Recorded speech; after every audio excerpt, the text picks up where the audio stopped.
بسم اللہ الرحمن الرحیم۔ السلام علیکم ورحمۃ وبرکاتہ۔ عابد راجہ چینل کی طرف سے آج میں اپنے دوستوں کو رسول اللہ صلی اللہ علیہ وآلہ وسلم کا ایک بہت ہی پیارا فرمان بتاؤں گا۔ اس سے پہلے میں اپنے تمام دوستوں سے گزارش کروں گا کہ اس ویڈیو کو آپ نے آگے ضرور شیئر کرنا ہے۔ تو شروع کرتے ہیں۔ بسم اللہ الرحمن الرحیم۔ رسول اللہ صلی اللہ علیہ وآلہ وسلم نے فرمایا، اس کا ٹھکانہ جہنم ہے۔ جو شخص یہ پسند کرے کہ لوگ اس کے سامنے باادب کھڑے ہوں تو وہ اپنا ٹھکانہ جہنم میں بنا لے۔ یہ کتاب کا حوالہ یہ نیچے موجود ہے، آپ دوست دیکھ سکتے ہیں۔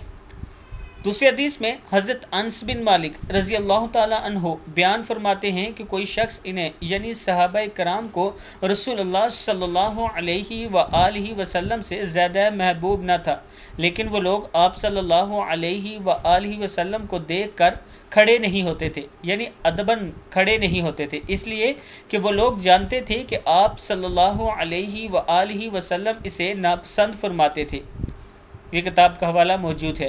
آج کل تقریباً ہم سب یہ غلطی کرتے ہیں کہ لوگ ہمارے سامنے باادب کھڑے ہوں، اور اگر کوئی ایسا نہ کرے تو ہم اس کو برا سمجھتے ہیں۔ وہ لوگ یہ حدیث سن لیں کہ نبی اکرم صلی اللہ علیہ وآلہ وسلم بھی اس چیز کو پسند نہیں کرتے تھے کہ لوگ میرے لیے کھڑے ہوں۔ اس ویڈیو کو آپ دوستوں نے آگے ضرور شیئر کرنا ہے اور اس بات پر غور کرنا ہے کہ آج کے بعد ہم نے یہ غلطی نہیں کرنی۔ السلام علیکم ورحمۃ اللہ وبرکاتہ۔